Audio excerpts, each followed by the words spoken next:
Okay, we're continuing Halacha Daled. We spoke so far pretty much about the Mechaber, and now let's look at the beginning of the Ramah. The Ramah, I think I've mentioned this already before. In this Halacha is the beginning of a couple of halachas that are coming about whether we should be choishish that stam yain was mixed into food. Okay, the next couple of halachas are about that. The first few halachas were about drinking stam yain with somebody who's not Jewish. All kinds of dinner about that. And now come a few about when should we be choishish that stam yain was mixed in. So the Ramah says something that's not to do with stam yain per se. He says afabi sherigil limshel chayeres va'akelim b'shum chazir ein lachosh davnes tam of gam balta b'samach.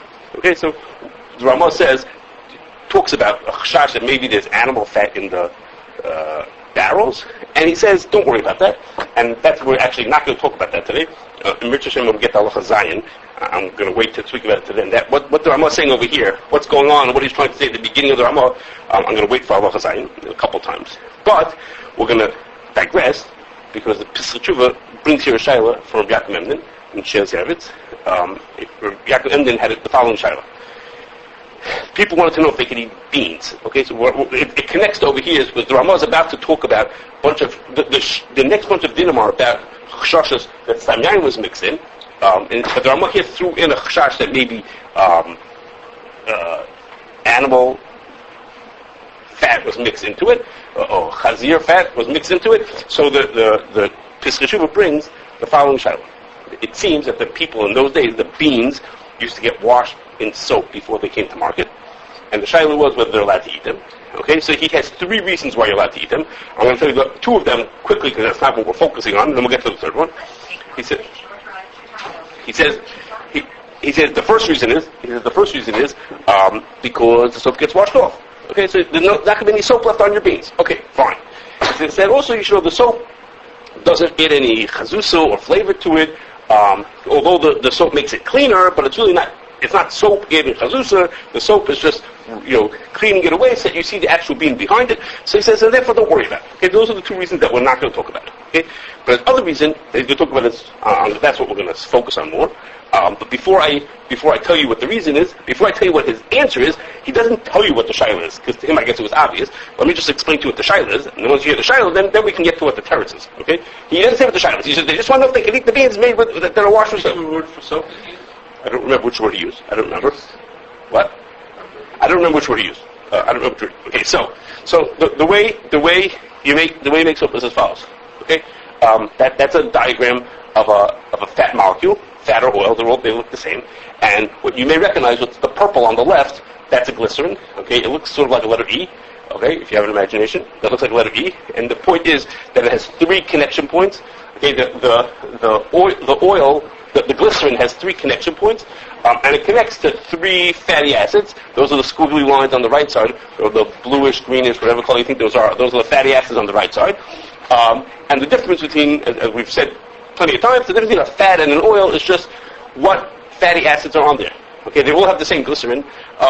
Animal fat has certain fatty acids on them, and olive oil has different ones, and canola oil has different ones. The different properties have to do with the different fatty acids. Okay, for our purposes, it's not so important that they're different, but that's a fat molecule. Okay, if you take a fat molecule and you add into it sodium hydroxide or potassium hydroxide, you add something with an alkaline in it. Okay, alkaline is a group of in the periodic table. There's a group of elements that are called the alkali series, or I forgot what they're called, a bunch of alkali. The ones that we're most negated to us are sodium and potassium. If you mix the fat or an oil together with something with an alkali in it, what you would call is a base, okay, like lye, toilet bowl cleaner, okay, it's lye. Okay, it's as strong as an acid. It's a base, it's the opposite of an acid. It's as strong as an acid. It means if you touch it, you could burn your hand by touching it. Okay, it's very strong. It cleans out toilet bowls. Okay, that's what we do with it. Okay, if you mix these two together, on the second I'll show you what happens. Before I show you, my slides are in this way out of order. Okay, this idea that you take fat and you mix it with sodium hydroxide, okay, is the way people have been making soap basically forever. And that where people get sodium, now we get sodium hydroxide, that's caustic. Okay, that's what we call caustic. Okay, so nowadays we use sodium hydroxide. They used to use potassium hydroxide. where do you get potassium hydroxide from? Okay, you don't buy that in the supermarket. Okay, what do you say? I can't hear you. Nothing. Okay, the way you buy potassium hydroxide from is, where you get it, I'm sorry, buddy, where you get potassium hydroxide is, if you take the ashes of burnt wood, and you pour water over them, what leaches out of those ashes is potassium hydroxide. Okay? Why? Okay? And in fact, that's how the Taz explains it. The Mechaber says in Siman Tzadi Hey, when he talks the din about Nois Tam of Gam, he says, Yerli, Shenasu Efer b'mayim chamish habiyura. If you put Efer, you put ashes into a pot, before you put the dishes into it, then whatever, I'll skip some words, mutter, because I gave her Efer Nois Tam of Gam. Okay? Why on earth is somebody putting ashes into a pot? Why is the Shulchan telling this really odd case? The Taz explains, well, what is the guy doing? Putting ashes into a pot? The guy's putting ashes into a pot with hot water because he's trying to get out the potassium hydroxide. He doesn't know such a fancy word, but he's trying to get out the lye out of it, and then he's going to put fat into it, and he's going to make soap out of it. Okay, so the person is making soap, but before they did that, some dishes were in there, so the din is, it's not a problem. It's not a problem because the lye is terribly Nois Tam of Gam. Okay, it's also, it's another place at the end of Tamura, the Mishnah talks about things that are Nisrafim and Nikbarim. Okay, the things that are Nisrafim are things that after you burn them, you're allowed to have enough from them, and the Nikbarim are things you're not allowed to have enough from them. So the Rav there Mishnah says, what hana are you going to have out of the burnt? What hana would you have out of the burnt things that you burnt? You just burnt up something that's whatever. I forgot which ones are, but Nisrafim. What would you do with it? He says you're going to take the Efer and you're going to pour hot water over it, and you're going to make soap out of it. Okay, that's what you do there. That's the kind of hana you would have from the kind of it. What is it abundant with the fat? So what happens is when you take the fat together with the potassium hydroxide, so you put a lye and together, and it makes the following. This is what happens. Okay, the glycerin separates out. Okay, the glycerin separates out. That you see on the left side, the glycerin separates out. On the right side, you get 3 soap molecules. Each fatty acid attaches to one sodium or potassium, which however you're doing it, and it makes what that thing that you see over there, that's a fat molecule. Okay, what's on the right side, the sodium, in this case it's sodium with all the squiggly lines, with the fatty acid attached to it, that's soap. Okay, what is it? Why is that soap? I don't know why it is soap. But how does soap work? The way soap works is, just for curiosity, the way soap works is as follows. The sodium part of it is hydrophilic. It likes water. Okay, and the fat side is hydrophobic. It doesn't like water, it likes fat. So what happens is when you rub the soap on your body or on your dishes or whatever, on your beans, in the case of the Shelas Yavis, when you rub on it, the fatty acid side of it attaches to the grease, to the dirt that's on there. And it connects to that part of it. Then the water can connect to the hydrophilic side of it and washes it away. Okay, so what's going on is, this is something that has 2 ends to it. One end that connects to fat, one end that connects to water, and between them, you could wash away the grease. That's how it works. It's an emulsifier, yes, it's also an emulsifier, yes, that's correct. That's how an emulsifier works. And so this bonds the 2 sides together, in this case not because you want to keep them, like when you're making an emulsifier, you want to keep them together. Here you want to get them together so you could wash them away. Okay, so that's how you make soap. So what the Shelas Yavis is asking, he didn't say what the shaila is, but what the Kashrus is that the people, they're washing their beans with soap. So the shaila is, you washing it with soap means you washing it with the vela. Okay, you're washing it with animal fat, which is the vela. Or maybe his chash was that it's what's it called? It's chaylev. So whichever one it is, it's something that you're not allowed to eat. Of course, something that's not kosher. So the person is washing his beans with that thing. So the shaila was, are you allowed to eat it? That was the shaila to him. He doesn't say what the shaila, but that's what's understood to be the shaila, because that's how you make fat. That's how you make soap, is you make it out of animal fat. And the shaila was like this. I told you 2 of the reasons why I said it was mutter, but the other reason he gives, which is what we want to focus on, is he says is that since when you make soap, it has in it the ash. He doesn't mean the word ash. He means it has what comes out of the ash. He talks about the afer, but he means the water that comes out of the afer is in there. That's what's in the soap. Therefore, it has a horrible taste. The soap, the lye itself would burn your finger if you touched it. But even once it's soap, it won't burn your finger, but it has an awful taste. So he says therefore, it's Nois Tam of Gam to the beans. And don't worry about the fact that you wash it with animal fat. Basically, you wash it with animal fat because the animal fat was Nois Tam of Gam. Okay, so that was the shaila and the teretz of Rabbi Yaakov Ender. Okay. So far, part 1, we talked about these people who use soap on their food. Okay, so they had a shayla. There's going to be animal fat left on my food, or potentially animal fat left on my food. Am I allowed to eat those beans, or am I not allowed to eat them? Okay, so now the next step is, okay, what about if you want to use it for body soap? Okay, so the first thing you say is partial. Of course you're allowed to do it, because nevela and chelet and chazir, all those things are mutter b'hana. So what could be wrong with it? If I'm putting it on my beans, I'm afraid there's going to be animal fat left on my beans. But if I'm putting it onto my body, what could be wrong with it? So that's our first look at it. Says it should be partial, that should be mutter. But the reason why I think maybe it should be is because there's something called Sicha Kishtia, which is to say, in Hilchos Yom Kippur, the Gemara says that you're not allowed to. One of the inuyim when Yom Kippur is you're not allowed to use rub oils into your body, and the reason is because Sicha Kishtia, rubbing it in is as if you're. In a way, it's like drinking it. You're taking a liquid and it's getting into your body. It's as if you're drinking it. So therefore, of course, you can't drink on Yom Kippur. So Sicha Kishtia, and you're not allowed to do Sicha on Yom Kippur. Okay, so there's a shayla in the Rishonim about that din of Sicha Kishtia. Okay, some say it's a din d'Rabbanan. It's not real, of course. Sicha is not Kishtia. It's only a din d'Rabbanan. That's pretty much everybody seems to agree that Sicha Kishtia is a d'Rabbanan. And some say it's only for Yom Kippur. It has nothing to do with any other Yisurim. Others say the opposite, that it's for all Yisurim, and then there's a middle shita that says that, well, it's not for all, it is for all Yisurim, but since it's only Drabonan, it doesn't apply to someone who's a chayla. There's actually right in Kippur that a person who's a chayla doesn't have to worry about Sicha Kishtia, since it's only Drabonan anyhow, so you can make, okay, so... You're trying to hope that you can't be soft Isuri Achila? Yes. What is Rishonim? You're going to hear in a second, okay? So a whole bunch of people who say this. So now, there are, I'm about to tell you about that. I'm about to talk to you about that. Okay. So the Ramah, there's a raya from the Ramah. There are two Ramahs. I'm going to show you this one first. The other one come in a minute. The Ramah is a raya from the Ramah that we're not choshes for Sicha Kishtia. Okay. If you notice on top it says it's Aruch Shin Chavav. That's in Hilchos Shabbos. It's in the din of Mimarech, that turning a solid into a liquid or smoothing something out. So the Ramah says, whatever that is, you for sure on Shabbos cannot wash your hands with soap, or with other fats. Okay, if you're going to do it, it's going to be a problem of mimarech. Okay, so what do you say? Not relevant to today. Okay, the Hilchos Shabbos. You were going to do it, not to get it. So Zeif. I'm sorry. Okay, so the whatever it's Zeif. Okay, whatever it is. So here in Hilchos Shabbos, the Ramah says you're not allowed to do this thing on Shabbos. It's on Shabbos to do it. So the Gra says he says you're not allowed to do it on Shabbos.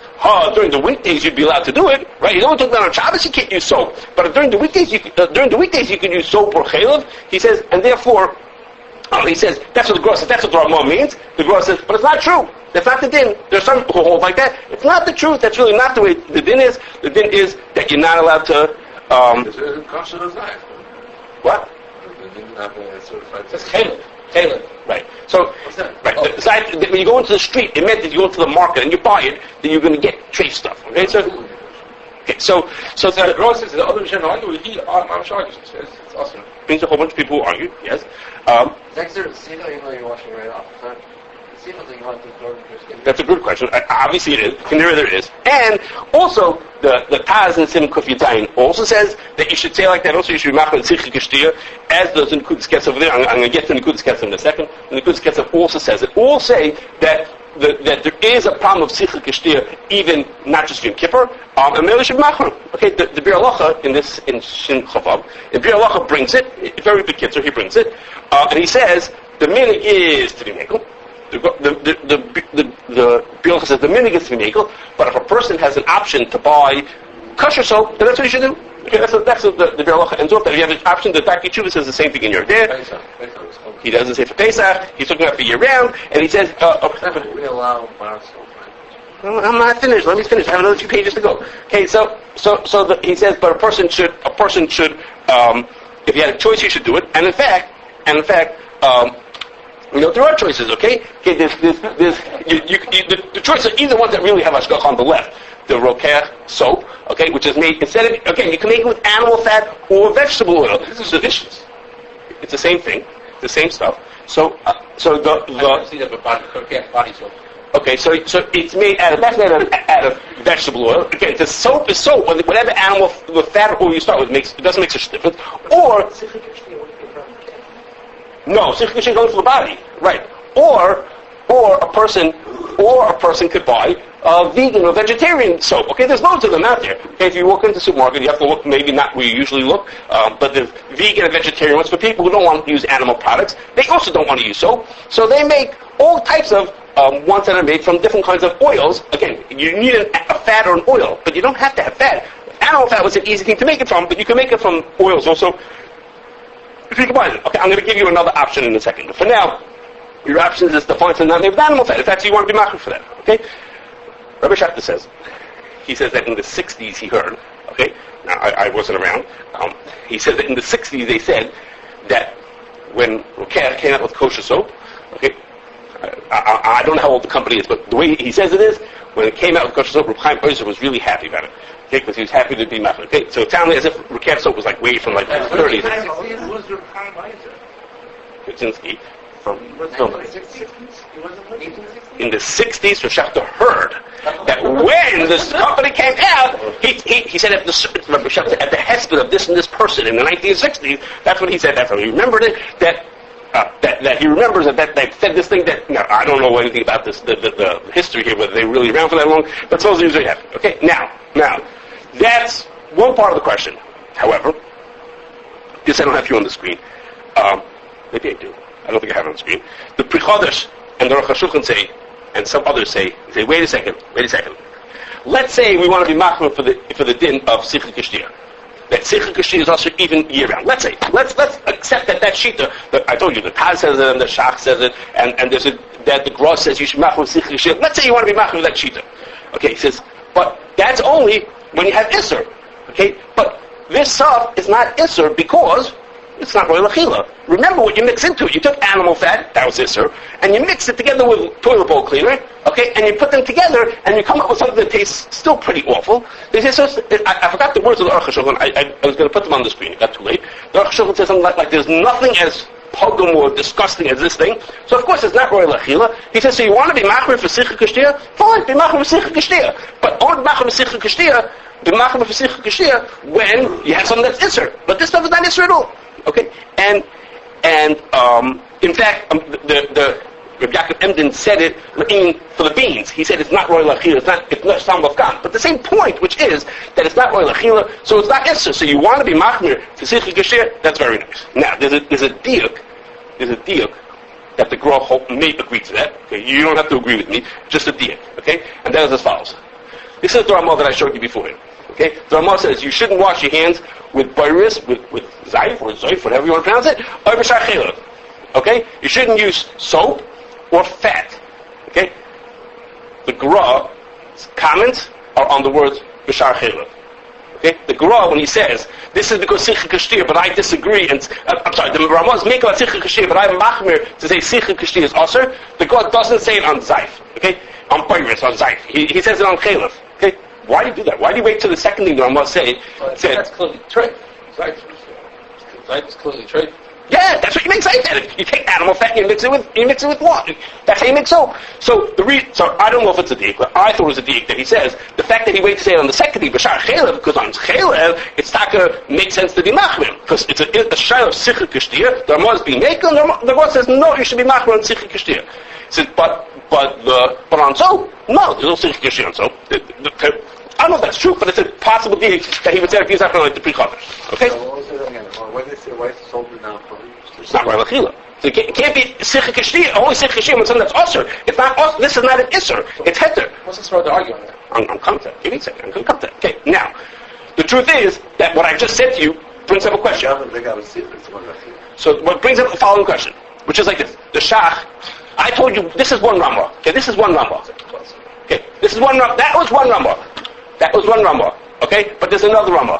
Okay, when the Shach talks about this Shiloh, it's a long Nekudas Haketzer talking about whether we should say Sicha Kashtir or not. He brings back and forth different cheetahs. So one of the more prominent people who say it's Osir, Sicha Kashtir is Osir year round, is the Issa V'Heter. Okay, the Issa V'Heter says you therefore should not use You should not rub chaylev onto your body, I think except if you're a chaylev, because he holds like those shitas, that if it's a chaylev, then it's mutter. So he says you should not rub this chaylev onto your body because Sicha Kashrus. Okay, that's what this is at the end of Simon, I think it's Memhei, if I remember. Okay? On that, here's what the Shach says. He brings a quote from the Ramah wrote Hagoris on Issa V'Heter, okay, which is actually, it's been printed since, but this is what he says. Tmihani, in fact, the Ramah says, what are you talking about? That Sicha Kashrus. He says, we wash ourselves with soap, then of course, it's a deraisa. It's a deraisa. He says, how, you Issa V'Heter are saying, we should be choshesh for Sicha Kashrus? He says, well, I don't know. He says, everybody does that. So the Ramah is asking, he says, you Issa V'Heter just said that you're not allowed, there's an issue of Sicha Kashrus. He says, I don't get it. He says, everybody uses soap, so what's the problem? How can it be that we should be choshesh for that shita? Okay, so what's the question? Okay? I just said to you that soap and chaylev are not the same thing. So, didn't the Ramah ever? I don't know if they washed the Ramah's kids' mouths out with soap, but he knew that soap didn't taste any good. So, didn't he think of that? And it's not just this Ramah who's saying. In other words, the Issa V'Heter talked about chaylev. Okay, and that he says Sicha Kashrus. Fine, he wants to be machmir on that. The Ramah says, how can you be machmir on Sicha Kashrus on chaylev? What about we use soap? Well, isn't there an obvious difference between them? No, if it's not royal achila, it's not Isser. Okay.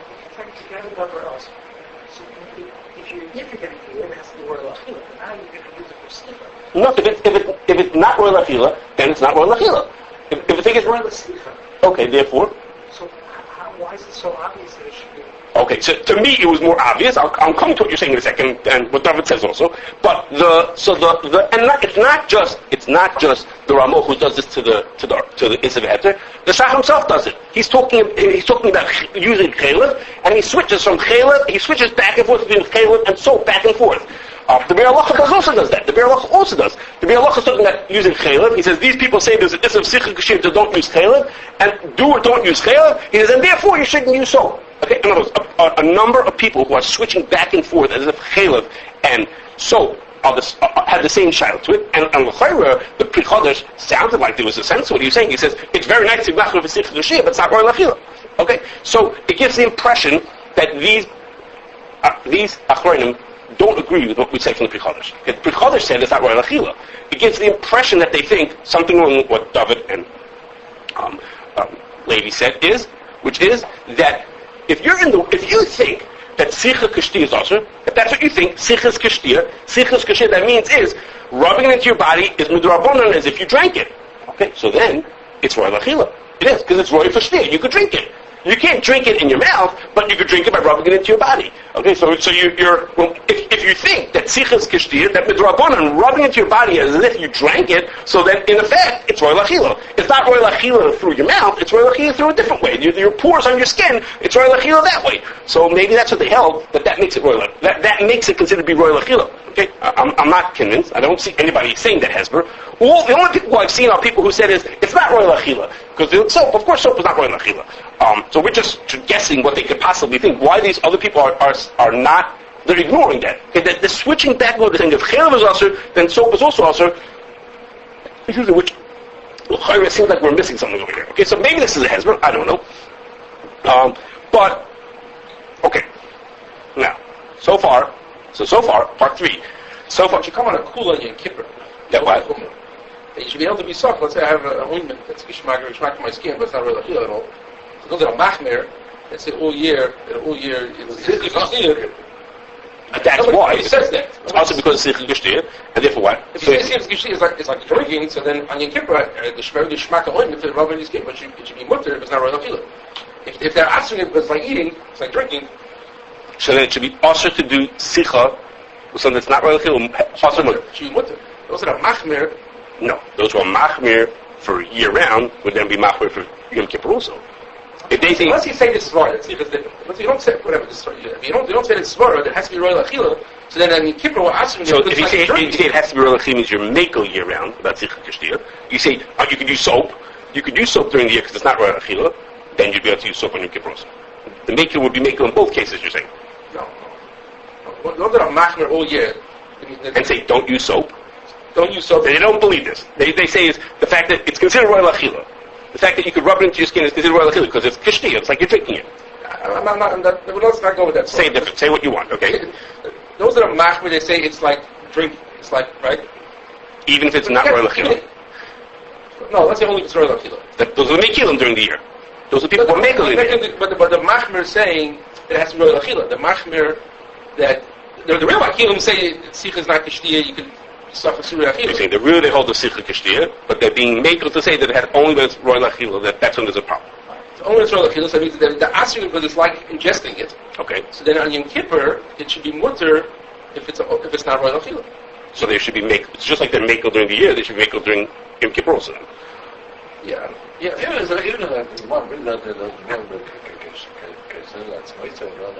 Right, so they make other sons. That's true. So, what is the basis of the Isser Inu Yom Kippur Sicha? Is it some joint smearing or is it ingesting? So David is right. That Sicha Kashir is not the only reason. Okay, so we can't say if it's not Sicha Kashir, then it's automatically mutter. Okay, that's true. Let me move on. I'm almost there. I'm almost done. Okay, now, we talked about so far is, there's a shaila of, those who think you should use kosher soap. The Real Halacha says, if it's possible, you should be machmir. And I mentioned to you that there's such a thing. You could buy soap that's not made from animal fat. Okay, that's what the Dr. Chuva says. If it's available, I think he says even it's like easily available nowadays. So that's what you should do. Okay, so I just show you. If you go into the right pharmacy, you'll find one that's made from a vegetarian version, and you'll be okay. It's just body soap? That's what we're talking about. Sicha Kashia. Now, Not for dishes. I'm coming to dishes in a second. Okay, now. The soaps that we're talking about, I've been talking about so far, are like bar soaps that are made through a process called saponification, means it's making soap, okay? And they're made from animal fat, typically made from animal fat, okay? But, I don't know, I get the feeling it's about 100 years ago or some time ago, chemists came up with another way to clean things, okay? Not through soap. Okay, this is a more modern version. Modern is relative, of course, but it's a modern version, which is to use something called detergent. Okay, soap and detergent, we might use the words interchangeably, but it's not the same thing. Okay, soap is what we've been talking about. Okay, detergent is something very different. Okay, like if you look on the side of your shampoo, you'll see that it says, or on the side of your, I forgot if dish. No, I don't think dish stuff has it. Okay, if you look on the side of your shampoo, you'll see that it says in it that it's made with sodium lauryl sulfate. Okay, that's like that. That's a detergent.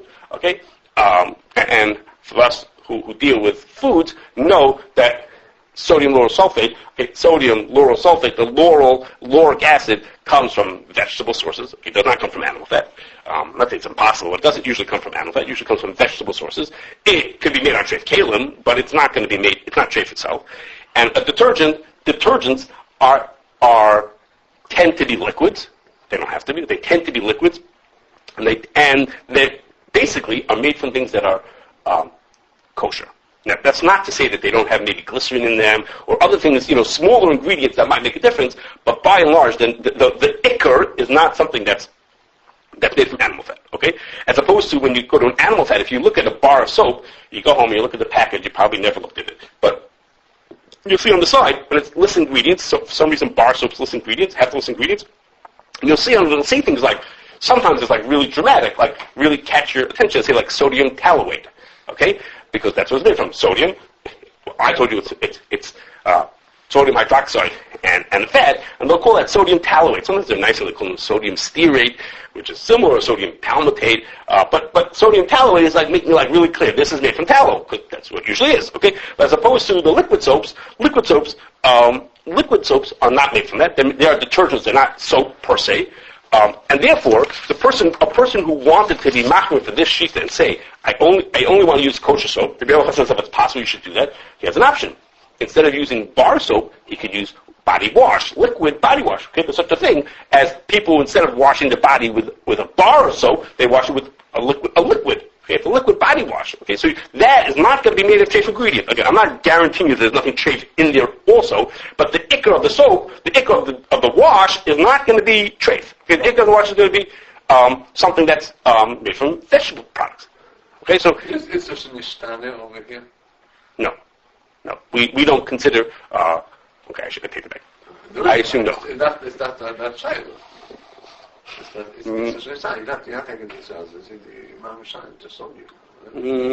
Okay, I'm not convinced. Okay, I shouldn't say. I'm not convinced that it is. Okay. We have action detergent. What does that mean? Okay, I'm going to tell you that's almost the last thing to talk about. Okay, so Rebelsky used to say Belsky would say, and I forgot where else, I saw somebody else also, he said, of course, everybody washes their dishes with kosher soap. Isn't that obvious that everybody does that? Everybody does that. And everybody sitting in the room was like, everybody, huh? Not me. We may be embarrassed to say that, but Tim was like, of course you use kosher soap. It's partially you have to use kosher soap. Now, did he say that? Could be.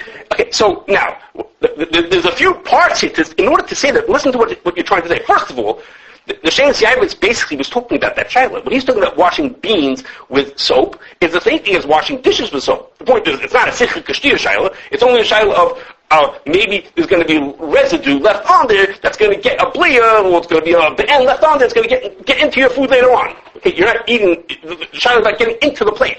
Bleed, not the end. What? Hopefully we don't get bleed. So the Shayla Siavitz said there's no be'en. But he said there's also no word about shaylas about blias either because there's sound of gam. So that sounds the same here for the detergent also. He says, okay, maybe you don't want to agree with that, but we also the truth is blias but not straight. No, it's the same thing. It's the same thing. But also is that the detergents that what you wash your dishes with, almost nobody washes their dishes with that Rokeach soap. Okay, most people don't do that. Okay, most people nowadays use a liquid detergent to wash their dishes. Okay, so it sounds as if it's a carryover from when 100 years ago people washed the dishes with bar soap. Okay, so then you can at least begin to hear that it's made from trace ingredients. Oh, you shouldn't. You could hear someone saying, "I don't want to wash my dishes with the trace ingredients." But nowadays, when you wash it with the liquid, at least everybody who I know who washes their dishes with liquid soap, okay, it's not trace ingredients. The ingredients are kosher. What? So it may have a little glycerin mix into it, but the overall product is not trace. It's not really lechir. I mean, it's so okay. I'm not trying to say it's not really lechir. So there's a little bit of glycerin mix into it. Okay. Liquids automatically make it's not made. Right. The liquids are detergents. They're not soaps. Look at the liquids. The liquid dishwashing stuff that I looked at did not have ingredients on it. I think like the companies may give ingredients. They're not on the package, but that's what it's made of. Right? The liquids are detergents. They're not. The dish detergent, they're not dish soap. We use those words interchangeably. We're not so sophisticated. And the dishwashing stuff also. The dish, what you put into your dishwasher? Right. I'm pretty sure that those are detergent. I don't remember. I'm pretty sure those are detergents also. Okay. There's an advantage. You should just, for what it's worth. Detergents don't leave residue the way soaps do. Okay. Soaps react to other things in the water and things going on and leave residue like on clothes. You're not supposed to wash clothes with body soap in case you ever had such a happening, because it leaves residue. Okay. Anyway, okay. One last thing. The non-Hamisher brands that have an ashkach of soaps or detergents, so they have no shadows like the glycerin or anything. I'm about to explain that. I'm about to say it. That's my last thing to say. Okay. In the past, 10, 20 years, hashkachas have been asked to certify these kind of things, like soaps and clothing detergents and all kinds of other exciting things. And some people, Bashita, won't do it. Okay. And others say, others turn to companies and say, guys, why on earth did you want us to give hashkacha to this? I mean, why do you want us to give it? Okay, if you say dishwashing soap, Belsky really wants to have one. Okay, but what about laundry detergent? You know what I mean? We give hashkacha on all kinds of other crazy stuff that never has anything to do with food or stuff like floor cleaners and worse. So the company say very simple. Okay, it says the reason why people buy things with hashkacha is not only Jews buying stuff with hashkacha. There's lots of people who are not Jewish who buy things with hashkacha because they know the hashkacha guarantees them that, for example, it has no animal products in it. Okay, so those are people who have their own cultural reason, their own thing that they decide that they don't want to have animal products. So that person gets to learn that when the thing says CRC Pyrav on it, they know it has no animal products. So the person who, for their own reason, wants it. In fact, they think most of the people who buy stuff with hashkacha are not Jewish. Most of the people who buy stuff with hashkacha are buying it for some other reason. The hashkacha gives them some other guarantee, like they don't want dairy in their thing. So the hashkacha is their guarantee that there's no dairy in this thing. So the cleaning companies said, you putting a hashkacha on it will let people know that it has no animal products. And there's lots of people out there who don't want to wash their clothes with animal products, and therefore we want hashkacha on it.